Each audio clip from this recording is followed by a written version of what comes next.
Previously, I introduced you to the XP120 security bot, one tiny bit of lore in my upcoming cyberpunk role-playing system, Neon Skies. In that video, I talked about its bigger brother, the XP120. Well, today, here it is.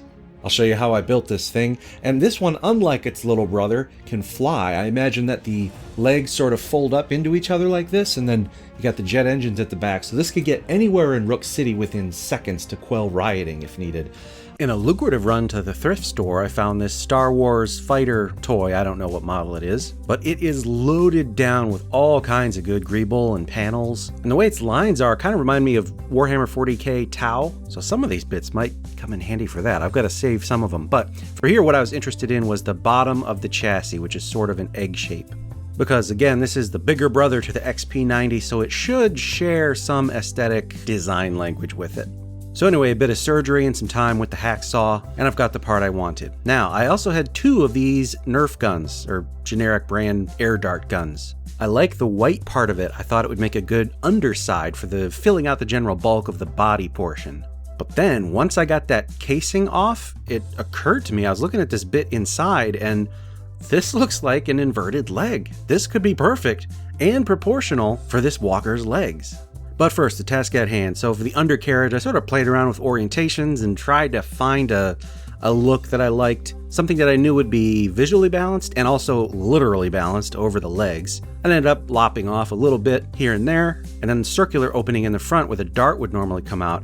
I got one of the larger glass beads. These are the kind that you'd put in a floral vase. You get them from any crafting store. But with hot glue, I mounted one of those inside, and this will be like a camera eye, very intimidating lens later on. And from there, it was a matter of hot gluing these two main chunks together.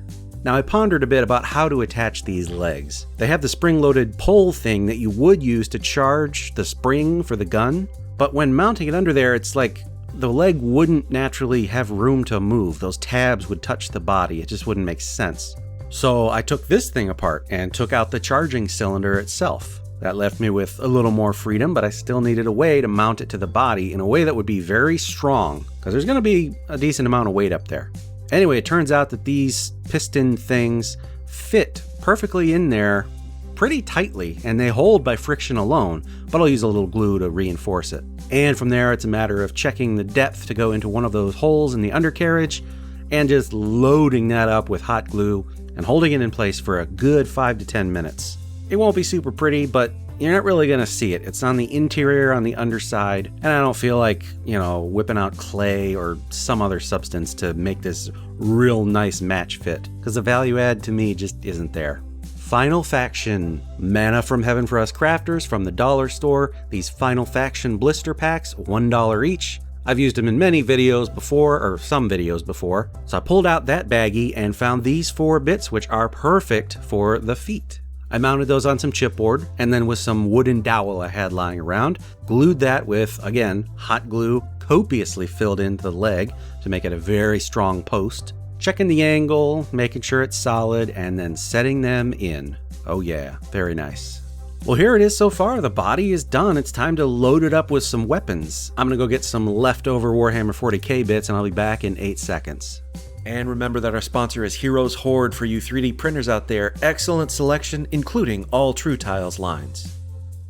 Alright, so for my cyberpunk setting, anything Tau or Eldar or some Imperial matches the aesthetic that I'm going for. Somewhat smoothed, panel lines, but with weapons that look kind of gritty. Also, this thing is the big brother to the XP120. It should be bristling with armament. So I mounted some guns on the legs as well. But really, this is just an excuse to clean out some more of these bits. God, this part is fun. And for mounting points, I actually found these 2 Eldar fin pieces whose curve perfectly matches this portion of the upper chassis. Awesome, that was exciting. Fully assembled, ready to go, outside with God's gift to humanity, Rust-Oleum 2X Flat Gray Primer. Best spray paint on the planet. Then I began with a solid base coat of the entire thing with some fine Army Painter paint. I do recommend Army Painter. I love their metallics, especially this plate mail metal. I think this is a better start than gunmetal because the wash does so much darkening. You just get a nicer pop starting with this plate mail color. And hey, here's me a year later picking up this project at the back end of the flu. Looks like we've got it all nice and painted up. And for my clean sci-fi, I like to use a very, very light gray, not a true white. Airbrush, not bothering to tape off because ultimately I found it was easier to just go back and clean up the metal with a brush anyway afterwards. The top egg shape needs to look like its younger cousin, so that gets pure black. And then I'm shading my metals.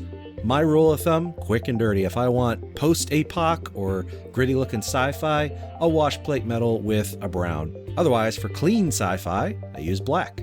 For I am a simple man of limited capability, who paradoxically enjoys painting just as much as he enjoys being done with painting. Anyway, for the main lens, I'm going to go with blue because blue and purple are the main color motifs for Neon Skies, beginning with an all-over solid base coat of a very light blue, and then a darker blue, creating a crescent with that lighter color, like this. So just hitting the top left corner, if you will.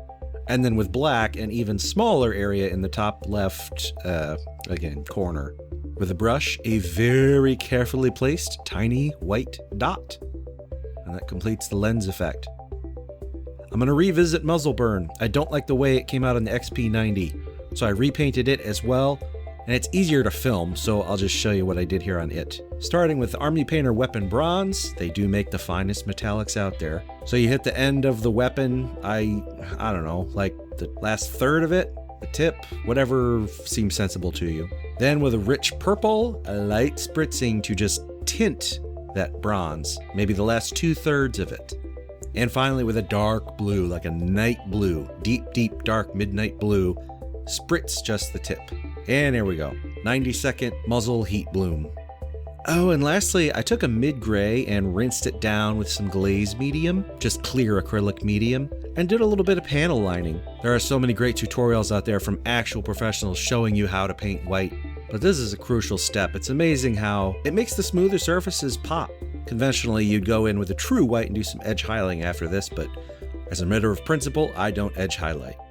Well, here it is, and I've got 4 humanoid miniatures to put it in context. As you can see, it is properly massive. I'm thinking there's only like 3 or 5 of these in all of Rook City. They're only deployed for the most serious of events. Generally, the XP90s can handle street duty and cleanup. Also, yet another abject lesson in not throwing stuff away. It's okay to hoard. The 2 Nerf guns that make up this leg and the Naboo fighter on top have been sitting in my bin for over 5 years. I want to talk a little more about that clean sci-fi look because, in my opinion, it's one of the hardest things to get when you're crafting or painting. Like, you can grunge up an environment and do Star Wars, but to scratch build and or paint a Star Trek corridor, that requires some crisp, clean work. But I find you can cheat a bit if you take a few environmental features and rough them up. So like all exposed metal, I wash down with black. And what it does is draws the eye and makes enough of a contrast that all those smooth white areas read as being, well, smoother than they actually are. Also, always base coat the model in a lighter color. Don't try to paint white with a brush. Alright, so follow me on my socials to keep up on Neon Skies Kickstarter status. Be sure to find us on Facebook, the Tabletop Crafters Guild, over 40,000 members doing stuff like this. Thanks for watching, and until next time, I'm Wylock. Make things and play games.